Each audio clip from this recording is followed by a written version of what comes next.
Buenas tardes, mi nombre es Bruno Zambrano y hoy le vengo a exponer sobre la fuente del derecho y las leyes en el ordenamiento jurídico venezolano.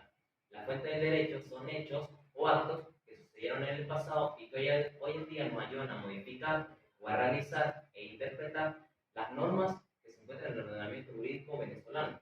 Las fuentes del derecho se dividen en tres categorías: las fuentes históricas, las fuentes reales o materiales y las fuentes formales. Las fuentes históricas son los papiros, pergaminos, tablillas de arcilla, en las que algunos pueblos estampaban sus leyes y sus contratos. Los papiros y pergaminos vienen de la época romana, o sea, vienen de hace mucho. Y las tablillas de arcilla podemos encontrar un gran ejemplo en la Biblia, que son los 10 mandamientos. Encontramos las fuentes reales y materiales.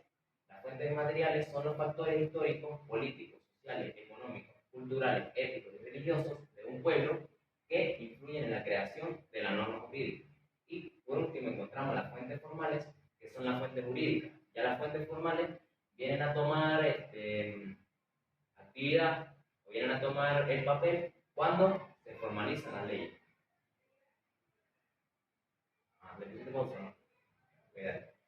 Ahora vamos a hablar de la fuente del ordenamiento jurídico venezolano.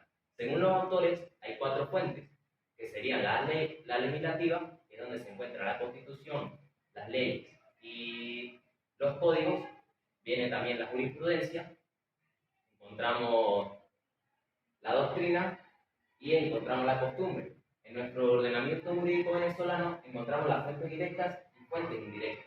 En las fuentes directas vemos las leyes, como ya lo expliqué anteriormente, provenientes del legislativo y del ejecutivo, la costumbre y los tratados o convenios internacionales. En las fuentes indirectas encontramos la jurisprudencia, la doctrina y los principios generales del derecho. En el siguiente punto hablaremos de la ley. Las leyes son las que tienen mayor jerarquía luego de la Constitución, ya que emanan desde. En las secciones del término ley encontramos la ley formal y la ley material. Y entre otras secciones que podemos destacar encontramos la objetividad, la generalidad, la coercibilidad y la permanencia.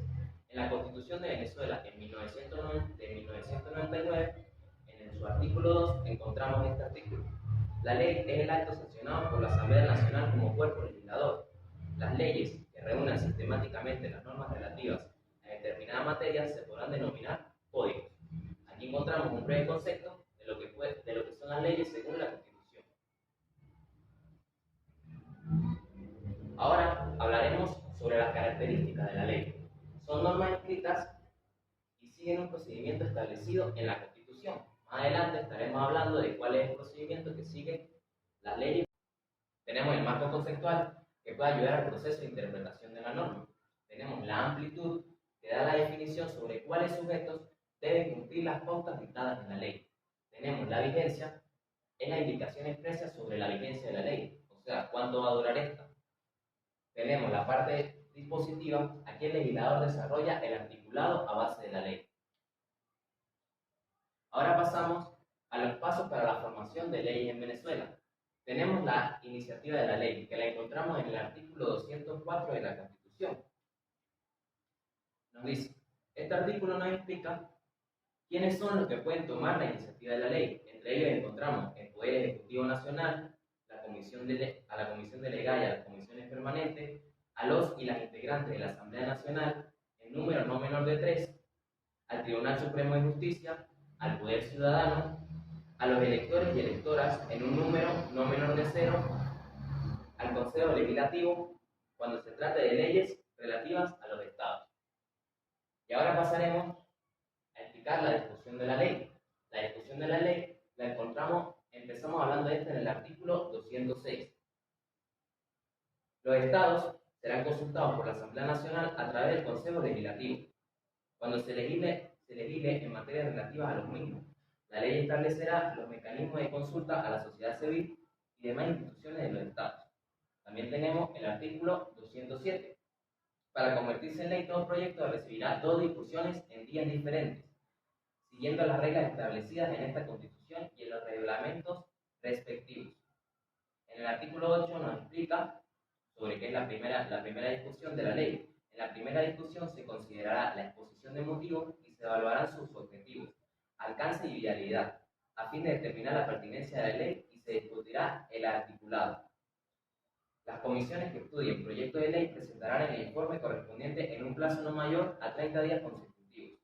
En el artículo 209, seguimos explicando este punto, nos dice: recibido el informe de la comisión correspondiente, se dará inicio a la segunda discusión, ya que esta discusión se divide en dos discusiones. Seguimos hablando. Recibido el informe de la comisión correspondiente, se dará inicio a la segunda discusión del proyecto de ley, la cual realizará artículo por artículo. Si se aprobare sin modificaciones, quedará sancionada como ley. Aquí vamos a pasar al siguiente punto, la sanción, que nos la explica. Ahora vamos a hablar de la sanción de la ley.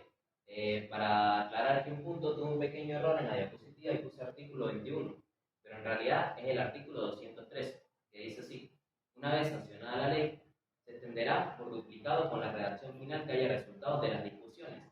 Ambos ejemplares serán firmados por el presidente o presidenta, los dos vicepresidentes o vicepresidentas y el secretario o secretaria de la Asamblea Nacional, con la fecha de su aprobación definitiva. Ahora pasamos al último punto de los pasos para la formación de ley en Venezuela, que sería la promulgación de la ley. Aquí en el artículo 214 lo encontraremos: el presidente o presidenta de la República promulgará la ley entre los 10 días siguientes a aquel en que la haya recibido.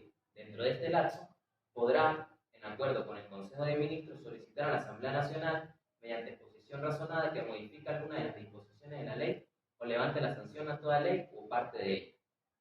Ahora vamos a hablar de los principios que rigen la legislación, que serían 4: presunción de conocimiento de la norma y retroactividad de la ley, la renuncia de la ley en general no surte efecto y la territorialidad de la norma.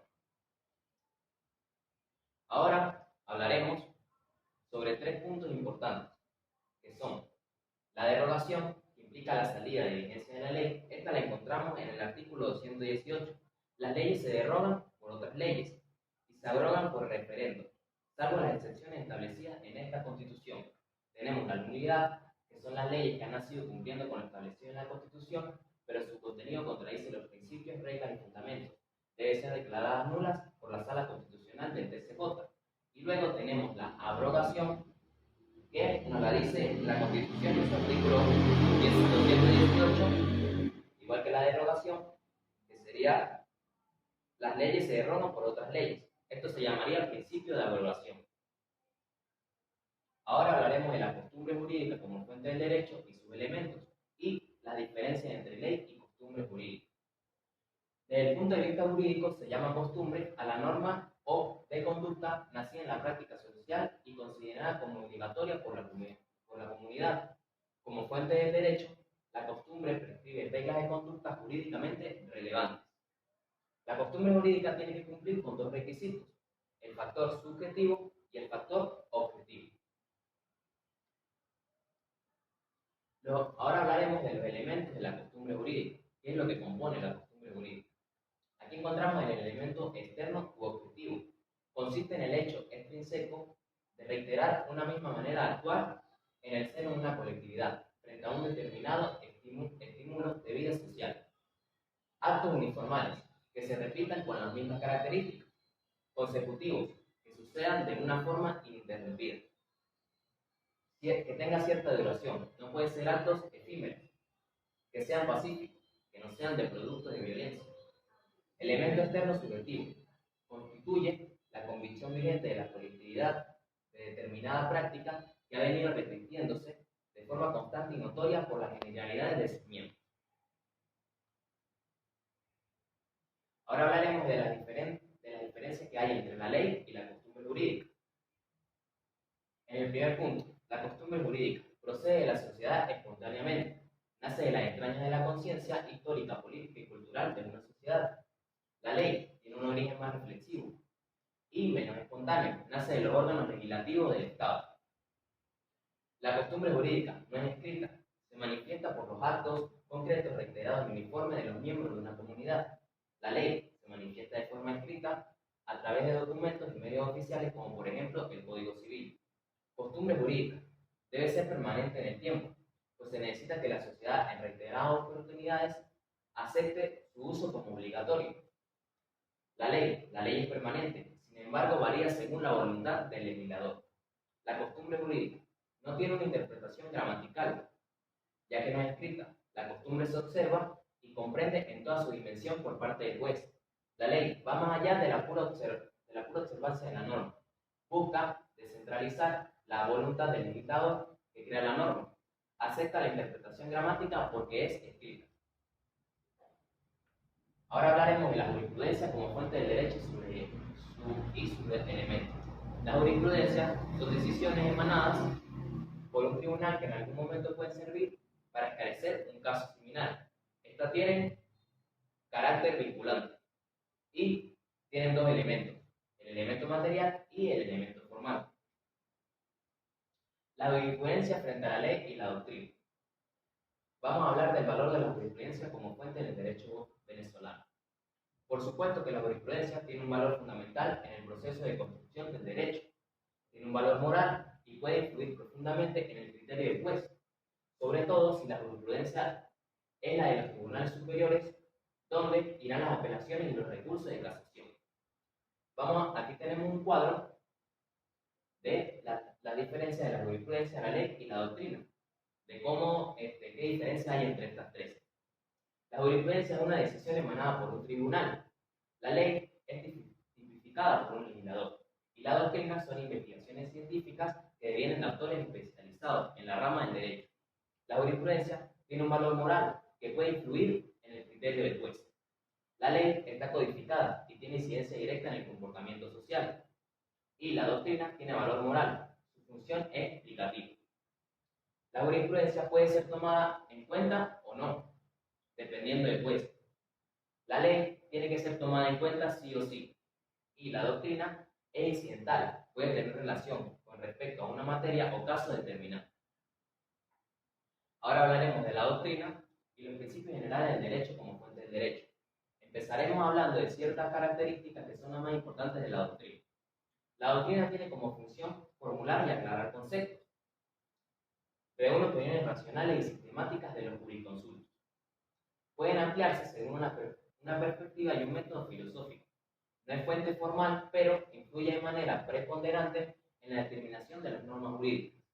Es principal apoyo y auxilio de los juristas, jueces y legisladores, ya que a través de ella, a través de la doctrina, nosotros, los que estudiamos derecho y los abogados, o todos los que estén en la área del derecho, interpretan mucho mejor todo lo que tenga que ver con esto.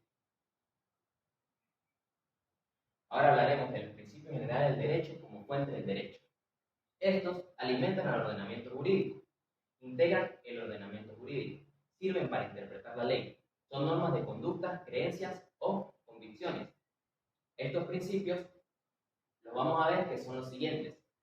No se puede obligar a alguien a hacer lo imposible. La ignorancia de la norma no exima de su cumplimiento. No se puede juzgar dos veces por la misma cosa. Lo accesorio sigue a lo principal.